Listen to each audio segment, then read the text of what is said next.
people, lot of students, they ask me, sir, can you teach us something on light and shade, how we can give dimensions, how we can give like likeness of an object, likeness of a face, how we can do that. So based on it, I have come today with a lesson which will help you a lot, that how you can create realistic portraits, realistic objects, realistic things. Because all that matters here is the light and shade. So first of all, I want to show you some tools which I use personally when it comes to object drawing, portrait, or something which is realistic. So the basic pencil which we can use here is, I'll just show you here, which is a pencil which is known as HB, a normal shade, and it has to be, the tip has to be long. When you have to sharpen this, always make sure you have a paper knife. Always, you don't have to use a sharpener. You take a paper knife, you use your thumb, keep it here, and you push your thumb this way. So the moment you push your thumb, this is how you can get a tall nib or tall lead pencil, which is very useful for portraits. So this is the first thing which you can use. The second thing is you can use a normal eraser. Apsara eraser is one of the best eraser. For those students who say, sir, like it's very difficult that when we have to shade on eyes, we have to give some lights on eyes, how we can shade it. So for them, I have an eraser which is of a well-known brand which is known as Derwent. Okay, this eraser, it's a motor based eraser which has a battery. You can see that there are two batteries, and it rotates. It has a button. The moment I press it, it rotates. So how it works, I'll just show you when the time comes. I'll just show you how it works. So this is another thing which you need to know. After that, there is a paper knife which I use. It's a very normal paper knife which you can use, which is available in the market with some blades. So always have a blades, and these blades are not that expensive, so you can use these blades. Apart from that, some people always ask, see, sir, is it important that we should smudge or we should not smudge? For those students, I have something, which is known as paper stump. These paper stumps are available in the market, and I'll just show you how this paper stump works. See, it has a pointed tip. Wherever you shade, you can simply take it and you can smudge it. For those students who want to make this paper stump at home, you can simply take a paper and you can just roll it. After rolling, the things which you get, you just need to sellotape from the round and your paper stump is ready. This is basically used for the blending. And for those students who think that, okay, Staedtler is an expensive brand, we cannot buy this. Okay, we also have a Camlin which you can buy at a very affordable cost of 50 rupees, which has all the shades which are required for pencil. That is 2B, HB, 2B, 4B, 6B, 8B and 10B. So this is another thing. And there are some students who have a use, they say, sir, technical pencils, are technical pencils allowed? Like, can we use technical pencils? See, you can use technical pencils, but basically those technical pencils which can take a long lead, a fat, thick lead, which you can take, you can use that thing. So this is basically Staedtler, which is one of the best in the world for shading. If you don't have this one, you can buy a normal one, and the lead is also available. The lead is also available for the same thing, and you can use the normal lead or you can use a Staedtler lead. For those students who have a habit for, so we want to work in very detail, so for them we have this kind of pencil which can be used in portrait, So these are the equipments that you need. So I have shown you both the brand range. If you want to use something which is expensive, you have it. You want to use something which is a normal in rate, you can use that. So material hardly matters when it comes to be a portrait artist, because at the end people ask you, कि what material did you use, or very few people are there, but at the end they will appreciate, wow, it's amazing, it's good. So in that case, I feel that you can simply choose the things which are required. That's it.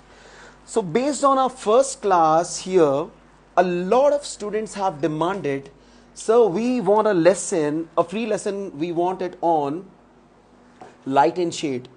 That what is light, what is shade, and how we can work on it.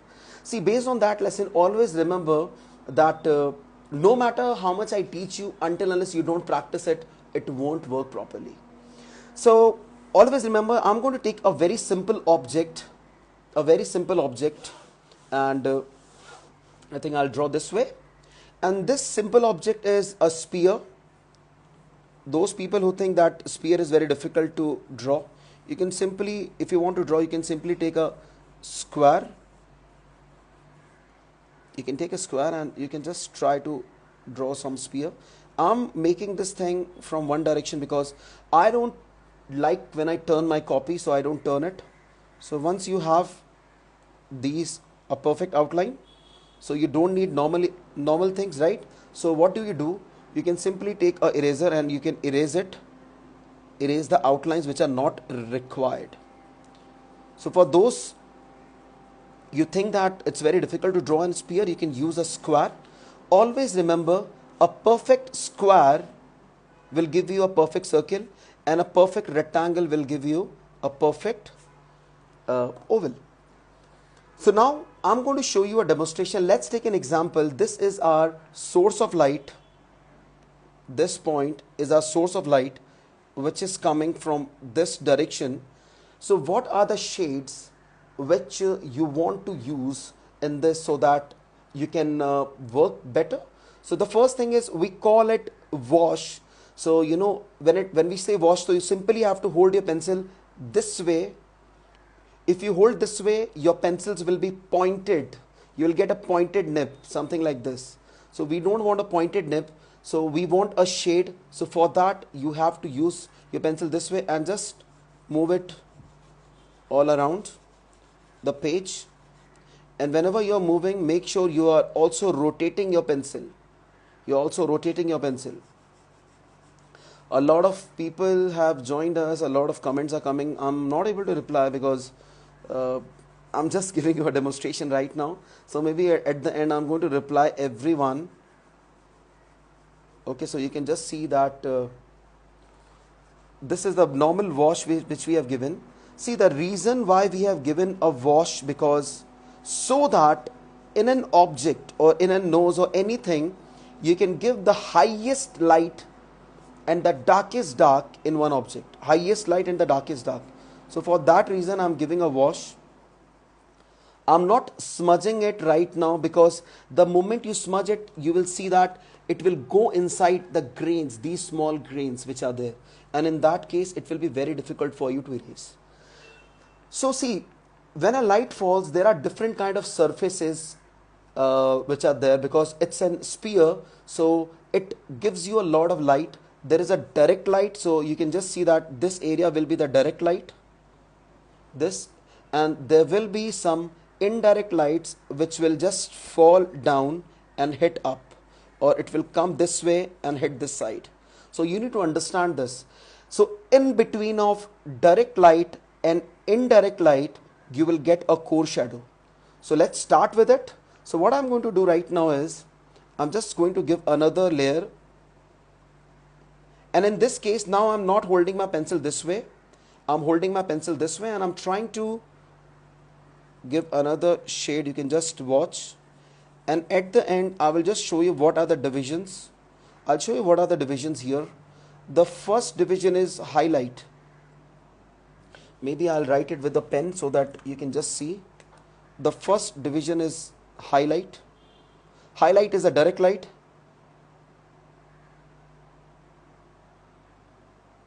The second is light.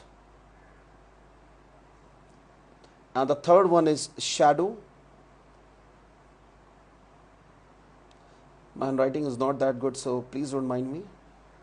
Then is core shadow. Then is reflected light,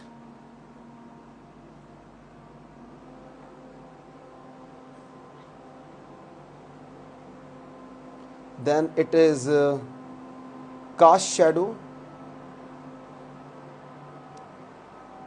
There's a space, okay, cast shadow. So these are the things which we are going to learn, and I'm going to mark all of them, and I'll show you, I'll help you to find out that how it works.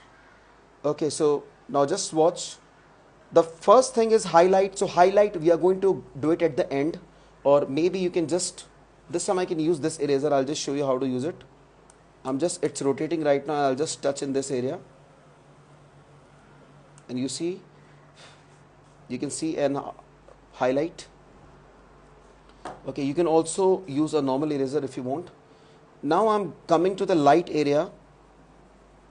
I'll just move fast so that if you have any query, you can just drop me a message and I'll reply you.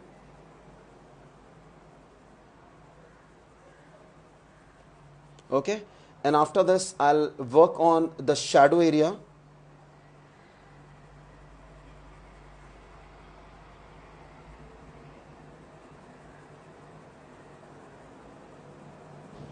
And you can simply say with only one direction. This method of shading or rendering is known as hatching. It is known as hatching. I'll write it.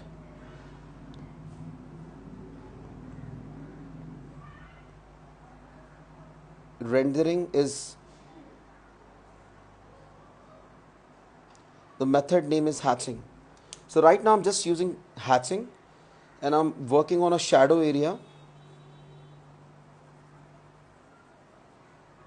Okay, and now I'll work on some core shadow, which is one of the important, this one, core shadow, which is one of the important shadow, which is almost a kind of dark. It is the darkest thing which you can just find on a sphere. And see, I'm trying to do this thing with only normal pencil, which is HB. You can see. So some people say ki which pencil we have to use. So I just tell them whatever pencil you use, but you always keep the values in your mind. What do you mean by values? It is, this is a value, this is a value. All these are different kind of values. Okay, now I'm going to work on let's say a kind of the normal reflected light.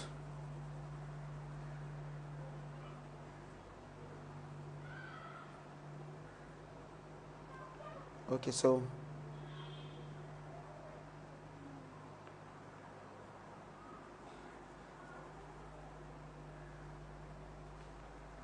and you must be thinking ki sphere is done, but it's not looking a sphere because of some light which is at the background, which we have not given some shades. That is the reason it's happening this way. Okay, so right now what I'm going to do is I'm going to use another kind of shade which is known as cross hatching.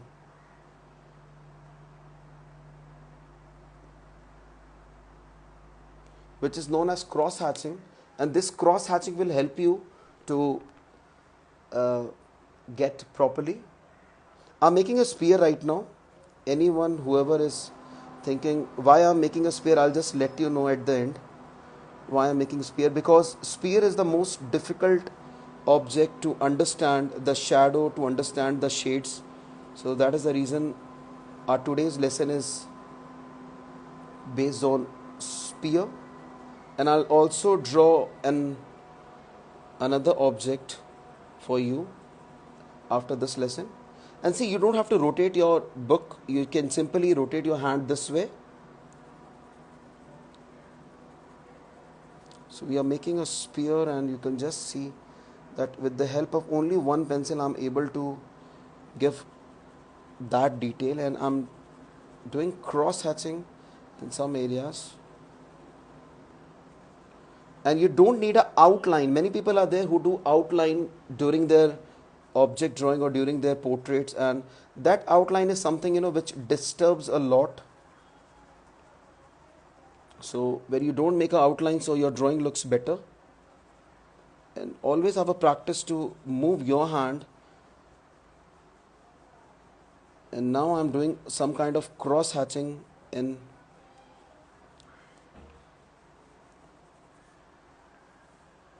and you can see some areas have a sharp edge, so I'm trying to mix it.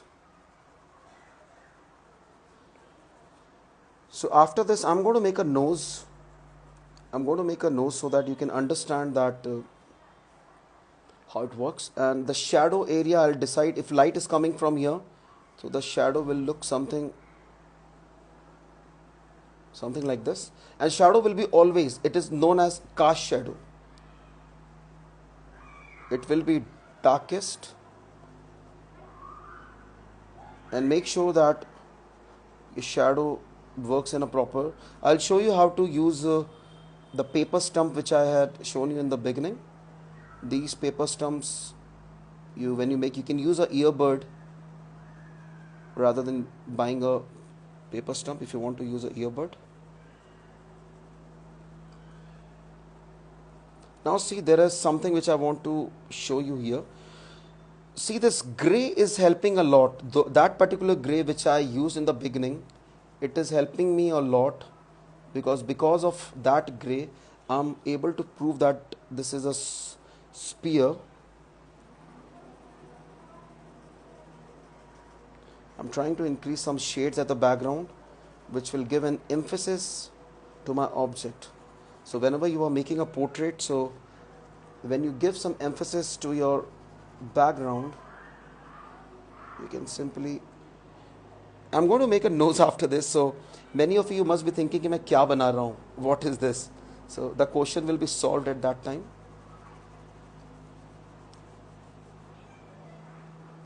The best part is I have not moved my copy a bit, only for one reason, so that you can practice how you can make a proper spear with the help of stable hands. I'm increasing the core shadow right now.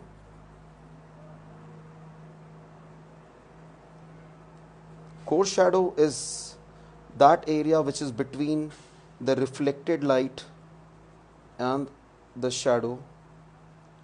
Okay, so now I'm going to take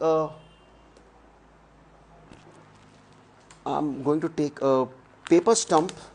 I told you I have paper stump, so I'm going to use this. I'm going to show you how you can use this. Simply you have to hold it as a pencil. You move it in the direction. Okay, you can start from the center and you go out in a circular direction. See, this way.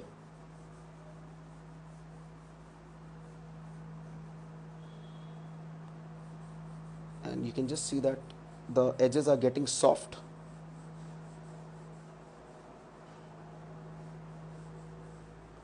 And this is what we need, because, and if you don't have a paper stump, you can make a paper stump.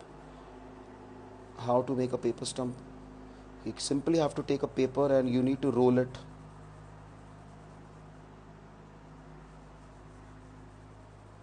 So this is the shadow which I have made, and I'm going to smudge the area which is around. So I can simply take and I can just go out. See, I'm not moving my copy, I'm just simply taking it and coming out this way. And this is how we are done with the first assignment. And immediately after this, I'm going to show you a demonstration based on nose. Many of you have seen that you face a lot of problem when it comes to how to make a nose.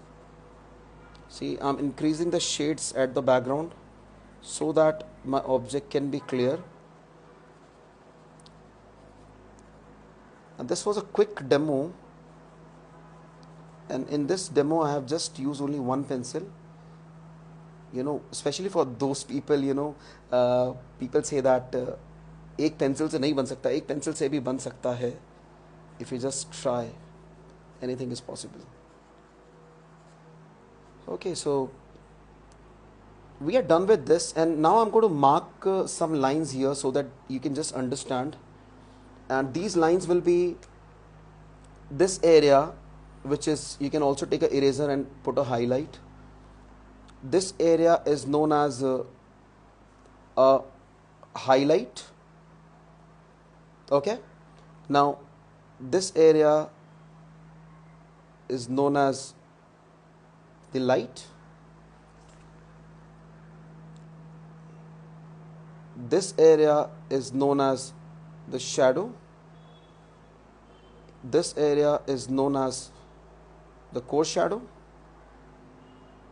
This light area which you see is the reflected light, and the shadow which you see here below the object, it is known as cast shadow.